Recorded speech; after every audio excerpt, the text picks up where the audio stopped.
प्यारे बच्चों, एक बार फिर स्वागत है आपका द ऑर्बी स्कूल की ऑनलाइन वीडियो क्लासेस में। आज हम करने जा रहे हैं हिंदी पाठमाला अभिलाषा के पाठ 2 का अभ्यास। इस पाठ का नाम है धरती पर उतरा इंद्रधनुष। सबसे पहले अभ्यास में है मौखिक। पहला प्रश्न सही उच्चारण कीजिए। इंद्रधनुष, सप्तम, किरणें, पहाड़, अंधेरा। एक बार फिर कहेंगे, इंद्रधनुष, सप्तम, किरणें, पहाड़, अंधेरा। सही उच्चारण बहुत जरूरी है। प्रश्न 2, सोचिए और बताइए। यह भी मौखिक है। इंद्रधनुष में कौन कौन से रंग होते हैं? इंद्रधनुष में 7 रंग होते हैं। वे हैं बैंगनी, नीला, आसमानी, हरा, पीला, नारंगी और लाल। अगला प्रश्न, क्या आपने इंद्रधनुष देखा है? वह कब दिखाई देता है? तो मुझे उम्मीद है आप सभी ने इंद्रधनुष तो देखा ही होगा। इसमें 7 रंग होते हैं और ये कब दिखाई देता है? बारिश के बाद जब धूप निकलती है तो हवा में जो पानी की बूंदें होती हैं उन पे जब सूर्य की किरणें गिरती हैं तो इंद्रधनुष दिखता है आसमान में, जो बड़ा ही सुंदर लगता है। मौखिक प्रश्न आपने केवल बोल के इनके उत्तर देने हैं। अगला है लिखित। प्रश्न 1, किसने किससे कहा? सही उत्तर में टिक का निशान लगाइए। आपने अभ्यास पुस्तिका में ये प्रश्न करने हैं और प्रश्न का ऑप्शंस उत्तर में नहीं लिखने, डायरेक्ट उत्तर ही लिखना है। जैसे प्रश्न क है, क्या तुम चिड़िया या बंदर हो? ये किसने कहा था? पेड़ ने सप्तम से या दीपू ने सप्तम से? पेड़ ने सप्तम से। ठीक है, तो आपने प्रश्न और उसके बाद सीधा उत्तर लिखना है। तुमने अपने घर में मुझे ठहरने दिया, इसके लिए धन्यवाद। ये किसने कहा था? दीपू ने सप्तम से या सप्तम ने दीपू से? तो किसने कहा था? सप्तम ने दीपू से, क्योंकि दीपू ने सप्तम को अपने घर रहने दिया था। प्रश्न 3, जो शब्द स्त्री जाति के बारे में बताते हैं उन्हें स्त्रीलिंग कहते हैं और जो शब्द पुरुष जाति के बारे में बताते हैं उन्हें पुल्लिंग कहते हैं। जैसे लड़की स्त्रीलिंग, लड़का पुल्लिंग। तो स्त्री जाति का बोध कराने वाले शब्द स्त्रीलिंग, पुरुष जाति का बोध कराने वाले शब्द पुल्लिंग। तो आपने यहाँ पर क्या करना है? दिए गए शब्दों का उनके लिंग से मिलान करना है। तो आपने अपने अभ्यास पुस्तिका में लिखना है स्त्रीलिंग और उसके सामने इनमें से जो शब्द स्त्रीलिंग है उन्हें लिखना है और पुल्लिंग के सामने जो शब्द पुल्लिंग है उन्हें लिखना है। तो स्त्रीलिंग है औरत, चिड़िया, लड़की, मछली और पुल्लिंग है हाथी, लड़का, कुत्ता, आदमी। इसके बाद प्रश्न 3, किसी वस्तु, स्थान, प्राणी, भाव आदि के नाम को संज्ञा कहते हैं। जैसे राम, पेंसिल, खुशी आदि।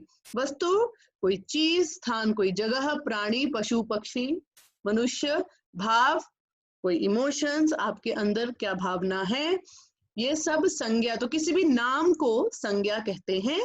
तो चलिए, इसमें से हमने संज्ञा शब्द छांट के लिखने हैं। हमने क्या करना है? प्रश्न लिखकर हर एक वाक्य लिखना है और उसके आगे उसमें जो संज्ञा शब्द हैं उन्हें लिखना है। तो नाम को संज्ञा कहते हैं। क, दीपू सप्तम का दोस्त था, तो दीपू संज्ञा है, नाम है। सप्तम भी नाम है, दोस्त भी एक संज्ञा है, एक नाम है। दोस्त, मैं उसका दोस्त हूं, तो दोस्त एक नाम है।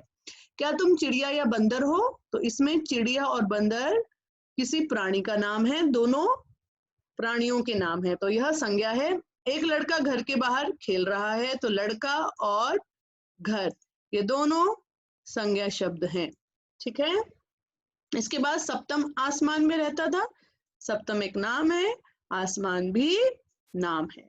इसके बाद दिए गए व्यंजनों के प्रयोग से नए शब्द बनाइए। अब यहाँ पर जो व्यंजन है वे 2 व्यंजन, एक स्वर रहित और एक स्वर के साथ व्यंजन है, तो उससे फिर हमने शब्द बनाने हैं। तो पहला है स्वर रहित ट, फिर ठ, ट के नीचे हलंत है तो ये स्वर रहित है, तो ये बना ट।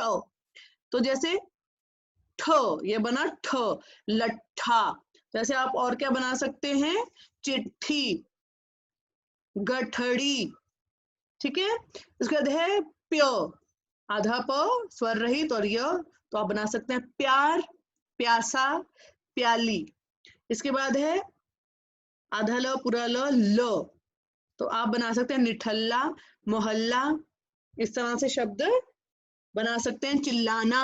इसके बाद है आधा च, पूरा च, यानी कि स्वर रहित च, स्वर सहित च, बच्चा। उसके बाद 25 सच्चा, सच्चाई, इस तरह शब्द लिखने हैं। ये आपने अपनी अभ्यास पुस्तिका में लिखना है। इसके बाद दिए गए प्रश्नों के सही उत्तर में टिक का निशान लगाइए।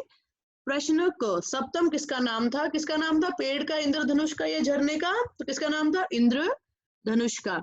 आपने भी सीधे प्रश्न लिख के उसका फिर उत्तर लिखना है, ऑप्शंस ना लिखे। ख, सप्तम का शरीर कितने रंगों से बना था? 5, 6, 7, क्योंकि वह इंद्रधनुष था तो 7 रंगों से। पेड़ ने और झरने ने सप्तम को अपने पास क्यों नहीं ठहरने दिया? तो इसका उत्तर आप सुन लीजिए, इस तरह लिखना है। पेड़ और झरने ने सप्तम को अपने पास इसलिए नहीं ठहरने दिया क्योंकि सप्तम चिड़िया, बंदर, मछली और मेंढक में से कुछ भी नहीं था, वह एक इंद्रधनुष था। तो कैसे लिखेंगे? पेड़ और झरने ने सप्तम को अपने पास इसलिए नहीं ठहरने दिया क्योंकि वह चिड़िया, बंदर, मछली और मेंढक नहीं था। सप्तम अपने घर वापस क्यों चला गया? सप्तम अपने घर वापस इसलिए चला गया क्योंकि उसे चांद, सितारों, सूरज, आसमान, बादल, इन सब की याद आने लगी थी और वह समझ गया था कि उसकी जगह आसमान में है। अगला प्रश्न मूल्य परक है, आपकी वैल्यू बेस्ड है, जीवन के मूल्यों पर आधारित है। अगर जरूरत के समय कोई आपसे मदद मांगता है तो आप क्या करेंगे और क्यों? ये आपने स्वयं सोच के लिखना है। तो क्या करना चाहिए? यदि कोई मुझसे पूछेगा तो क्या मैं उत्तर दूंगी? जी हाँ, मैं मदद करूंगी क्योंकि मुझे मदद करने से खुशी मिलती है।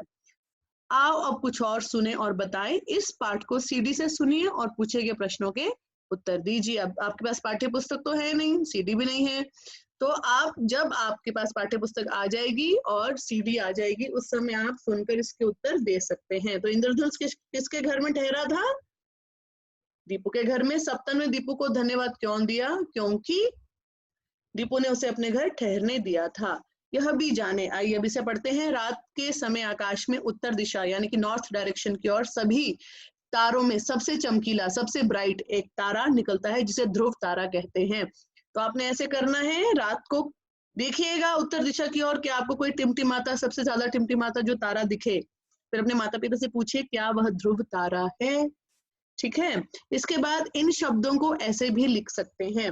अब देखिए इंद्रधनुष, यहाँ पर ये जो बिंदी है ये अनुस्वार है, तो इसमें जब हम अनुस्वार बोलते हैं तो ध्वनि कहाँ से आती है बच्चों? नाक से। ठीक है, तो इंद्र ध्वनि केवल नाक से, इंद्रधनुष। तो यहाँ पर न है तो बीच में हम आधा न, इन में बोलने में आपको न की ध्वनि सुनाई देगी, आधा न। वैसे बंदर, सुंदर, लेकिन हमने शब्द इस प्रकार लिखने की कोशिश करनी है जिनमें अनुस्वार हो। ठीक है बच्चों। इसके बाद आओ अब कुछ और भी करें। यह एक्टिविटी आपको वर्कशीट में दी गई है। इसमें आपने क्या करना है? आपने एक नोटबुक में ये एक्टिविटी करनी है। यहाँ पर चार्ट पेपर दिया गया है लेकिन आपने नोटबुक में करनी है। करनी इसी प्रकार है, एक चार्ट पेपर पर इंद्रधनुष का चित्र बनाकर उसमें इंद्रधनुष के साथ सातों रंग भरिए और उन रंगों के नाम भी लिखिए। अब आपने नोटबुक में सुंदर सा इंद्रधनुष बनाकर उसमें रंग भरने हैं, पेंसिल कलर से, क्रेयॉन से, पेस्टल नहीं क्रेयॉन या प्लास्टिक कलर से, और सातों रंगों के नाम भी लिखने हैं। सुंदर सा बनाना, ऊपर पाठ का नाम भी लिखेगा। ठीक है बच्चों। इसके अतिरिक्त मैंने आपको कहा था कि जब पहला पाठ है उसके वाक्य प्रयोग में आपको नहीं दे पाई हूँ, वह मैं इस वर्कशीट में दे रही हूँ। 3 पार्ट 1 के हैं और 3 पार्ट 2 के हैं, तो मैं उन्हें पढ़ूंगी और आपको बताऊंगी। आप ध्यान से सुनिए क्योंकि वह इस समय वीडियो में नहीं है, तो आप ध्यान से सुनेंगे। पहला है समय, समय यानी कि टाइम, तो आप लिख सकते हैं समय मूल्यवान है या समय का सदुपयोग करना चाहिए, हमें समय के हिसाब से हर कार्य करना चाहिए। दूसरा है बीज, बीज यानी कि सीड, तो आप लिख सकते हैं मैंने अपने घर में भिंडी का बीज बोया, टमाटर का बीज बोया या किसी फूल का बीज बोया, कुछ भी। पहाड़, पहाड़ यानी कि माउंटेन्स, पहाड़ ऊंचा है, पहाड़ ऊंचे होते हैं, पहाड़ पर बर्फ गिरती है। इंद्रधनुष, इंद्रधनुष 7 रंगों से बना है, इंद्रधनुष सुंदर है। धरती, धरती हरी भरी है, धरती गोल है, धरती बहुत न्यारी है। प्रेम, प्रेम हमें सबके साथ प्रेम से रहना चाहिए और प्रेम से हम सबसे बात करें तो सब हमें पसंद करते हैं। ये वाक्य कुछ ज्यादा लंबा हो गया है, लेकिन हम इसे सबसे मिलजुल कर और प्रेम से रहना चाहिए। तो मैंने आपको बताया है किस तरह से वाक्य लिखना है। हर एक शब्द का एक ही वाक्य लिखना है बच्चों। मैंने 2-3 आपको उदाहरण दिए हैं।